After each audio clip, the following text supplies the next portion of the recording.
नमस्कार दोस्तों, बालाजी स्टडी अड्डा में आपका स्वागत है। सीटेट 2020 के लिए हिंदी के हम जैसे कि back to back practice set करा रहे हैं। इससे पहले हमने देखा था हिंदी का प्रैक्टिस सेट नंबर 4 जो कि आपको साइड में आई बटन में वीडियो मिल जाएगा। आज हम देखेंगे इसका सेट नंबर 5।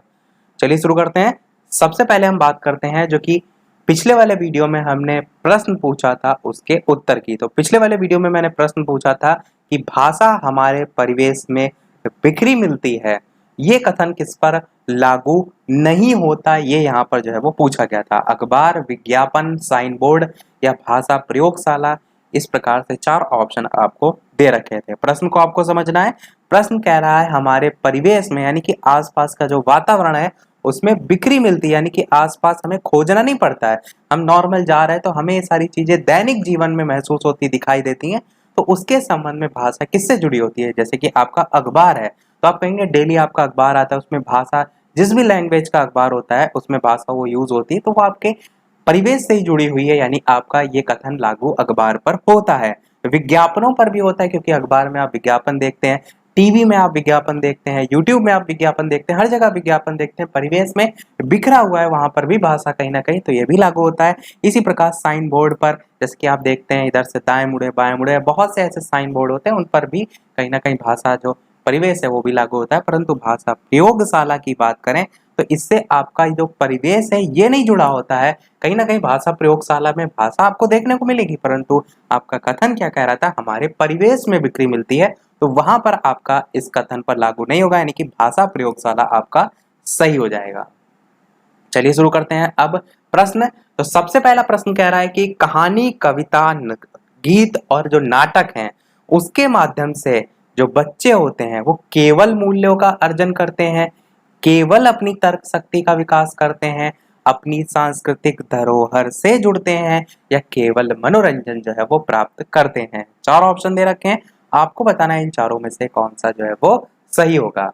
तो चलिए बात करते हैं उत्तर की कौन सा सही होगा। मैंने आपको तरीका इससे पहले भी सेट में बताया है कि केवल जहां लिखा है आप ऑप्शन काट दीजिए। केवल क्या कर रहा है, एक लिमिट तय कर रहा है कि केवल मूल्यों का ही अर्जन करेंगे, बाकी का कुछ अर्जन नहीं करेंगे। दूसरे वाले में भी देखिए केवल लिखा हुआ है, केवल अपनी तर्क शक्ति का ही विकास करेंगे, बाकी कुछ नहीं करेंगे, दूसरा भी आपका कट हो जाएगा। चौथे में भी देखिए केवल लिखा हुआ है कि केवल मनोरंजन प्राप्त करेंगे और कुछ नहीं करेंगे, क्या, तो बिल्कुल आपका चौथा कट जाएगा। तो आपको कुछ भी नहीं आता है इस वाक्य के संबंध में, तो भी आप बिना आते हुए भी इस ऑप्शन नंबर सी को टिक कर देंगे कि अपनी जो सांस्कृतिक धरोहर है उससे जो है वो जुड़ते हैं। केवल और केवल केवल देखकर आप यहाँ पर टिक कर सकते हैं। प्रश्न में क्या कह रहा था, कहानी, कविता, गीत, नाटक, तो कहीं ना कहीं इनको कराने का उद्देश्य क्या होता है, कहीं ना कहीं जो सांस्कृतिक धरोहर होती हैं उससे बच्चे जुड़ पाए, जैसे कि लाल किला, कुतुब मीनार, ये सारी चीजें जो आप देख रहे हैं कहीं ना कहीं उसे जोड़ने के लिए आप कह सकते हैं जो बच्चे हैं उनमें ये सारी चीजें कराई जाती। तो आपका ऑप्शन सी जो है वो सही हो जाएगा। चलिए देखते हैं दूसरा प्रश्न। दूसरा प्रश्न कह रहा है कि प्राथमिक स्तर पर यानी कि प्राइमरी लेवल पर बच्चों को भाषा सिखाने का सर्वोपरि, पहला कह रहा है कि मुहावरे, लोकोक्तियों का ज्ञान प्राप्त करना। दूसरा कह रहा है कि कहानी, कविताओं को दोहराने की कुशलता का विकास करना। तीसरा कह रहा है कि तेज प्रवाह के साथ पढ़ने की योग्यता का विकास करना। और चौथा कह रहा है अपनी बात को दूसरों के समक्ष अभिव्यक्त करने की कुशलता का विकास करना। तो 4 ऑप्शन दे रखे हैं। प्रश्न में पूछा गया है प्राइमरी लेवल पर बच्चों को भाषा सिखाने का सर्वोपरि, सर्वोपरि के आगे इन्होंने कुछ नहीं लिखा है, तो सर्वोपरि क्या पूछा गया है, सर्वोपरि उद्देश्य पूछा गया है। प्राइमरी लेवल पर जो बच्चे हैं उनको जब आप भाषा सिखाते हैं तो क्यों सिखाते हैं? क्या मुहावरे, लोकोक्तियों का ज्ञान प्राप्त करने के लिए सिखाते हैं? क्या कहानी, कविताएं उनको दोहराने की कुशलता का विकास करने के लिए सिखाते हैं? क्या तेज प्रवाह के साथ पढ़ने की योग्यता का विकास करने के लिए सिखाते हैं? तो आप कहेंगे ये तीनों ही आपके नहीं होंगे, आपका सही हो जाएगा ऑप्शन नंबर डी कि अपनी बात को दूसरों के समक्ष अभिव्यक्त करना यानी कि प्रकट करना, इसकी जो कुशलता है उसका विकास करना। और दूसरे के समक्ष जो अभिव्यक्त कर रहे हैं वो लिखित भी हो सकता है, मौखिक भी हो सकता है, तो बिल्कुल आपका ऑप्शन डी जो है वो सही हो जाएगा। चलिए देखते हैं अपना तीसरा प्रश्न। तीसरा प्रश्न कह रहा है कि लिखना एक बेहद जटिल प्रक्रिया है, एक अनिवार्य कुशलता है जिसे जल्दी प्राप्त किया जाना है। तीसरा कह रहा है कि एक तरह की बातचीत है, और चौथा कह रहा है एक अत्यंत यांत्रिक प्रक्रिया है।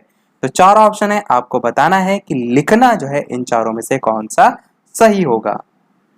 तो चलिए बात करते हैं उत्तर की कौन सा सही होगा। तो आप कह सकते हैं कि एक तरह की बातचीत है। अब देखिए, मैंने अभी बताया ऊपर वाले में प्रश्न में इससे पहले कि मौखिक रूप से अथवा लिखित रूप से यदि आप अपने विचारों को अभिव्यक्त करना चाह रहे हैं तो क्या उसका एक माध्यम लिखना नहीं हो सकता है? तो आप कह सकते हैं लिख कर भी हो सकता है। तो अपनी बात को मौखिक रूप से या लिखित रूप से व्यक्त करना आपका बातचीत के अंतर्गत ही आता है। तो आप कह सकते हैं लिखना भी आपका एक तरह की बातचीत है।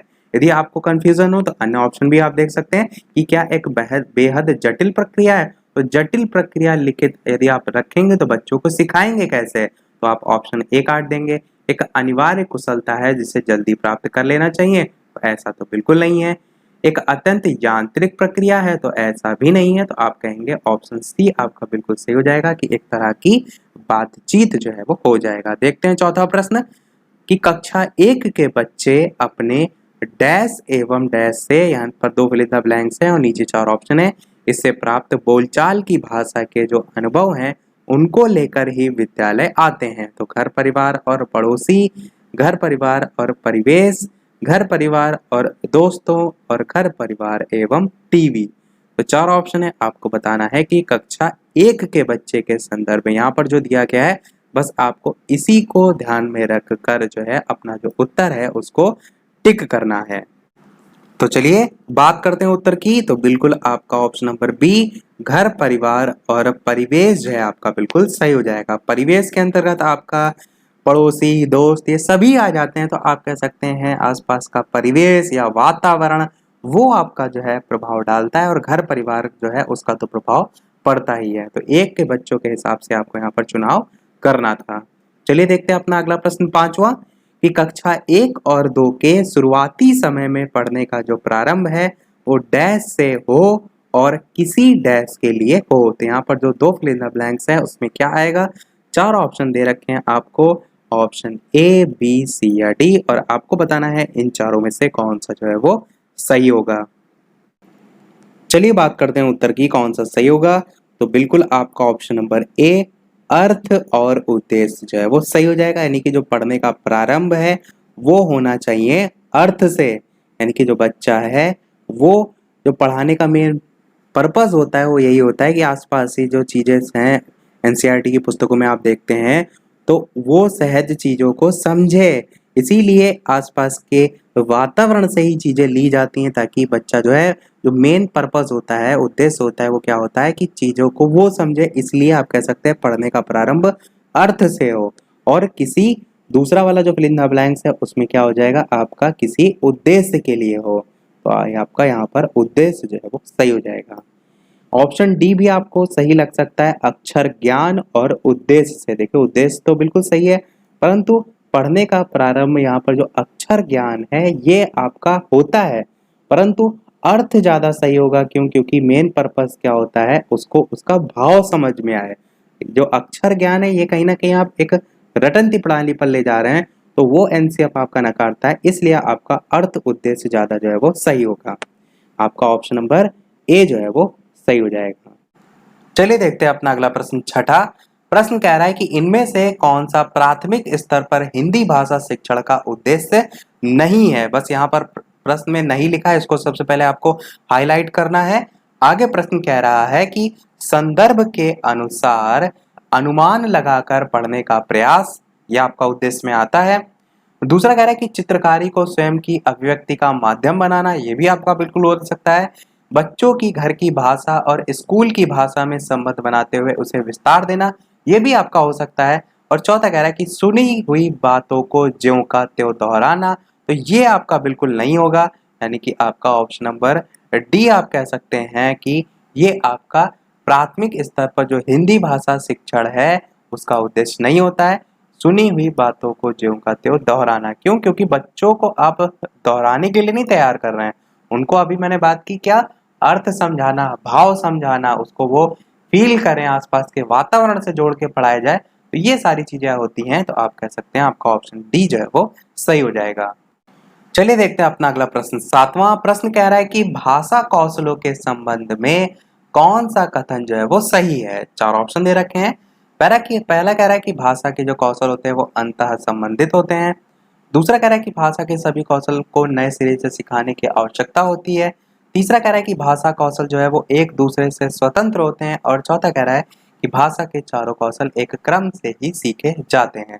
तो ये चार कौशल कौन से होते हैं? आप कहेंगे एक आपका एल होता है, एक आपका एस होता है, एक आपका आर होता है, और एक आपका डब्ल्यू होता है। यानी कि एल से लिसनिंग, एस से स्पीकिंग, आर से रीडिंग और डब्ल्यू से राइटिंग। यही आपके हिंदी में होते हैं। तो ये जो चार कौशल होते हैं ये आपस में किस प्रकार से होते हैं, इसके संबंध में यहाँ पर पूछा गया है कौन सा कथन जो है वो सही है। चलिए बात करते हैं उत्तर की। तो आपको स्पष्ट तौर पर समझ में आ रहा होगा कि भाषा के जो चारों कौशल होते हैं वो आपस में अंतः संबंधित होते हैं, यानी कह सकते हैं एक दूसरे से जुड़े होते हैं। यही आपका बिल्कुल सही हो जाएगा। चलिए देखते हैं अपना अगला प्रश्न। 8वां प्रश्न कह रहा है कि भाषा किसके और किसके डैश का एक उत्तम साधन है। इस प्रकार से तीन यहाँ पर फिल इन द ब्लैंक दे रखे हैं। यहाँ पर देखिए पहला फिल इन द ब्लैंक्स है, उसके बाद दूसरा है और तीसरा यहाँ पर दे रखा है। तो सुनने, बोलने, सोचने, पढ़ने, लिखने, संप्रेषण, सोचने, महसूस करने, चीजों से जुड़ने, या पढ़ने, लिखने और समझने। तो चार ऑप्शन दे रखे हैं। आपको बताना है कि भाषा किसका किसका किसका जो है एक उत्तम जो है वो साधन होता है। तो चलिए बात करते हैं उत्तर की कौन सा सही होगा। तो यहाँ पर एक वर्ड लिखा है जो कि आपको काफी हेल्प करेगा इस प्रश्न को सॉल्व करने के लिए, वो है संप्रेषण, कम्युनिकेशन। तो यही आपका बिल्कुल उत्तर सही होगा। यानी कि जो भाषा है वो पढ़ने, लिखने और संप्रेषण का एक उत्तम साधन है। यदि आपको कंफ्यूजन हो तो संप्रेषण आपका यहाँ पर हेल्प कर सकता है। सुनने, बोलने, सोचने, यहाँ पर सोचने आप के आधार पर इस ऑप्शन को काट सकते हैं। इसी प्रकार ऑप्शन सी में भी सोचना काट सकते हैं। पढ़ने, लिखने और समझने में समझने के आधार पर ऑप्शन काट सकते हैं, परंतु पढ़ने, लिखने और संप्रेषण ये तीनों एक उत्तम साधन आ जाएंगे आपके भाषा में। देखते हैं अपना अगला प्रश्न 9वां। इसके अलावा वीडियो पसंद आ रहा हो तो वीडियो को लाइक भी अवश्य जो है वो कर दीजिएगा, ताकि इसी प्रकार हम आपके लिए अच्छे से अच्छे प्रश्न लाते रहें और इतनी सारी इंफॉर्मेशन हम आपको प्रोवाइड कराते हैं। तो एक लाइक तो आपका वीडियो पर बनता ही है। चलिए देखते हैं प्रश्न क्या है आपका। प्रश्न कह रहा है कि नासिरा पढ़ते समय अनेक बार अटकती है, उसे पढ़ने में कठिनाई होती है, तो उसकी जो समस्या है वो मुख्यतः किससे संबंधित है? पठन अरुचि से, बुद्धि लब्धि से, डिसलेक्सिया से या डिसयाफिया से। इस प्रकार से चार ऑप्शन दे रखे हैं। आपको बताना है इन चारों में से कौन सा जो है वो सही होगा। ऑप्शन ए, बी, सी या डी। इससे पहले मैंने आपको ट्रिक भी बताई थी, यदि आपको याद होगा तो आप इस प्रश्न को बिल्कुल भी गलत नहीं करेंगे। तो चलिए बात करते हैं उत्तर की। बिल्कुल आपका ऑप्शन नंबर सी डिसलेक्सिया जो है वो सही हो जाएगा। मैंने आपको क्या बताया था कि जैसे यहाँ पर ये लाइक लिखा हुआ है और लाइक पर आप क्या करें, लक्स जो साबुन होती है उसको क्या करें, रगड़ दें। तो उससे क्या होगा, इस प्रकार से आप जब रगड़ देंगे तो क्या लिखा हुआ आप पढ़ पाएंगे? आप कहेंगे नहीं पढ़ पाएंगे। तो बस पढ़ने संबंधी जो आपकी समस्या होती है वो क्या होती है, किससे संबंधित होती है? डिसलेक्सिया से। डिसलेक्सिया में यहाँ पर लक्स देखिए लिख के आ रहा है, बस इसी से जोड़कर आप इसे याद रख सकते हैं। तो डिसलेक्सिया आपका पठन विकार से संबंधित होता है। चलिए देखते हैं अपना अगला प्रश्न 10वां। प्रश्न कह रहा है कि वाइगोत्स्की के विचारों पर आधारित कक्षा में डैश पर सबसे अधिक बल दिया जाता है? कविता दोहराने, कहानी सुनने, कार्यपत्र को यानी कि वर्कशीट, और चौथा कह रहा है परस्पर अंतःक्रिया। तो चार ऑप्शन दे रखे हैं। आपको बताना है कि वाइगोत्स्की के विचारों पर आधारित कक्षा में किस पर सबसे अधिक जो है वो बल दिया जाता है। चार ऑप्शन है। चलिए बात करते हैं उत्तर की कौन सा सही होगा। तो बिल्कुल यहाँ पर आपका ऑप्शन नंबर डी परस्पर अंतःक्रिया जो है वो सही हो जाएगा। तो कह सकते हैं वाइगोत्स्की के विचारों के अनुसार कक्षा में जो परस्पर अंतःक्रिया है उस पर सबसे ज्यादा बल दिया जाता है। एक चीज को यहाँ पर ध्यान रखिएगा, जो ये आपका वर्ड दे रखा है अंतःक्रिया, यदि आपको बिल्कुल नहीं पता है इस प्रश्न के बारे में, यदि अंतःक्रिया आपको दिखा तो आप इसे टिक कर देंगे, तो 95% चांसेस रहते हैं कि ये आपका ऑप्शन बिल्कुल सही हो। अभी देखिए अंतःक्रिया पर आधारित आपका LSRW लिसनिंग, स्पीकिंग, रीडिंग जो मैंने चार स्किल्स बताई थी उसमें भी अंतःक्रिया का ही परिणाम होता है। तो ये आपका एकदम पॉजिटिव सेंस देता है, इसलिए ये आपका गलत नहीं होता है। परंतु काफी बार प्रश्न क्या होता है, नहीं पूछ लिया जाता है, तब आपका वहां पर ऑप्शन बदल जाएगा, परंतु ऐसे आप देखेंगे तो अंतःक्रिया आपका सही माना जाता है। चलिए देखते हैं अपना अगला प्रश्न 11वां। प्रश्न कह रहा है कि हमारी कक्षाओं में बच्चे भिन्न भिन्न भाषिक पृष्ठभूमि से आते हैं, अतः उनकी भाषाओं की भी कक्षा में सम्मान देना अनिवार्य है।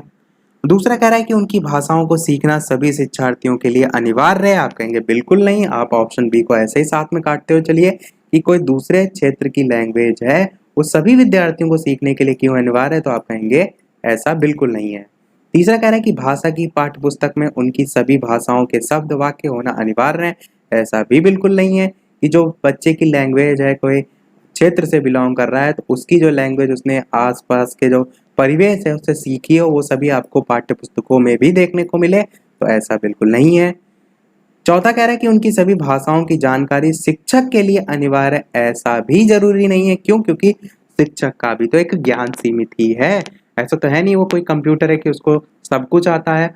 तो कहीं ना कहीं आपका सबसे बढ़िया जो ऑप्शन होगा, ऑप्शन डी कटने के बाद बचेगा कौन सा, ए हो जाएगा कि उनकी भाषाओं की भी कक्षा में सम्मान जो है वो देना चाहिए। ये हमारा एकदम ऑप्शन ए जो है वो सही हो जाएगा। चलिए देखते हैं अपना अगला प्रश्न। 12वां प्रश्न कह रहा है कि इनमें से प्राथमिक स्तर पर भाषा आकलन का सर्वाधिक उचित तरीका कौन सा है? किसी पाठ की 5 पंक्तियां पढ़वाना। दूसरा कह रहा है कि बच्चों को चित्र वर्णन और प्रश्न पूछने के लिए अवसर देना। तीसरा कह रहा है कि बच्चों से पत्र लिखवाना और चौथा कह रहा है बच्चों से प्रश्नों के उत्तर लिखवाना। आपको बताना क्या है, भाषा आकलन के संबंध में कौन सा सबसे उचित कथन इन चारों में से जो है वो होगा। चलिए बात करते हैं उत्तर की, कौन सा सही होगा। तो बिल्कुल आपका यहाँ पर ऑप्शन नंबर बी सही हो जाएगा, यानी कि बच्चों को चित्र वर्णन और प्रश्न पूछने के जो अवसर हैं वो देना। देखिए अब यहाँ पर जो ऑप्शन दे रखे हैं उनको एक बार देखिए, क्या किसी पाठ की 5 पंक्तियां पढ़वाना कोई भाषा आकलन का तरीका होगा? आप कहेंगे ऐसा तो बिल्कुल नहीं है। यहाँ पर सी ऑप्शन कह रहा है कि बच्चों से आप पत्र पढ़वा लेंगे, ये क्या कोई तरीका होगा? आप कहेंगे नहीं। बच्चों से प्रश्नों के उत्तर लिखवाना है तो बिल्कुल ही नहीं होगा। सबसे बढ़िया तरीका ये होगा कि बच्चों को चित्र वर्णन और प्रश्न पूछने के जो अवसर हैं वो देना, जिससे जो बच्चे हैं उनकी भाषा का आकलन आप प्राथमिक स्तर पर कर सकें। यहाँ पर प्राथमिक स्तर को भी ध्यान दीजिएगा। अब बात करें ट्रिक की, तो यहाँ पर जो वर्ड लिखा हुआ है अवसर देना, ये आपको यदि कहीं ऑप्शन में लिखा देखने को मिले और आपको कुछ ना आता उस प्रश्न के बारे में, उसको आप टिक कर दीजिए। 95% चांसेस हैं कि वो आपका ऑप्शन सही होगा, क्योंकि जो एनसीएफ है या कह सकते हैं एनसीईआरटी है, इन सभी में बच्चों को प्रत्येक दशा में अवसर अधिक से अधिक उपलब्ध कराए जाएं, इस टाइप के ऑप्शन आपको देखने को मिलेंगे और ये बिल्कुल जो है आपके सही होते हैं।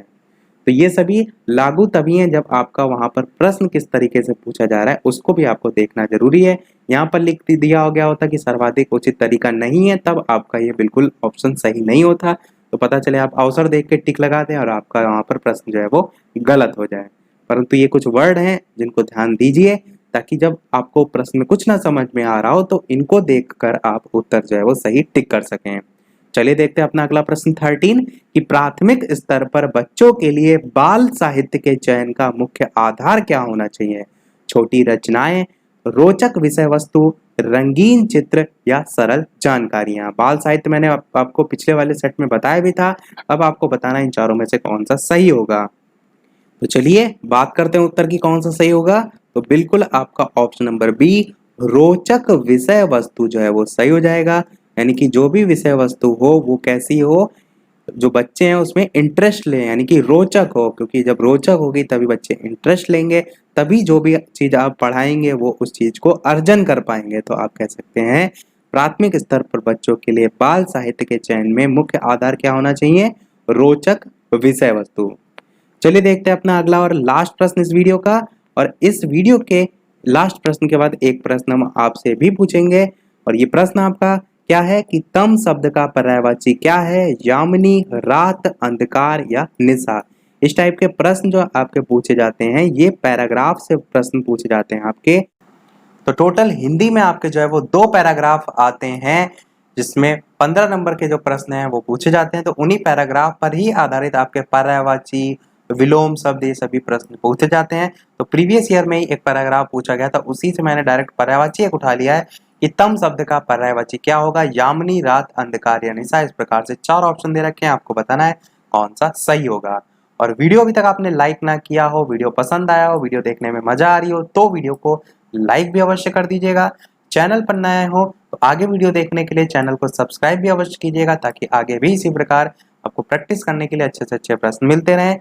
इसके साथ साथ टेलीग्राम चैनल से यदि आप नहीं ऐड हैं तो टेलीग्राम चैनल का लिंक जो है वीडियो के डिस्क्रिप्शन लिंक में मिल जाएगा, और उसके साथ साथ डायरेक्ट भी आप बालाजी स्टडी अड्डा टाइप करके सर्च करके जो टेलीग्राम चैनल है उससे जुड़ सकते हैं। वहां पर आपको PDF, सभी वीडियो की नोटिफिकेशन, सारी चीजें मिलती रहती हैं।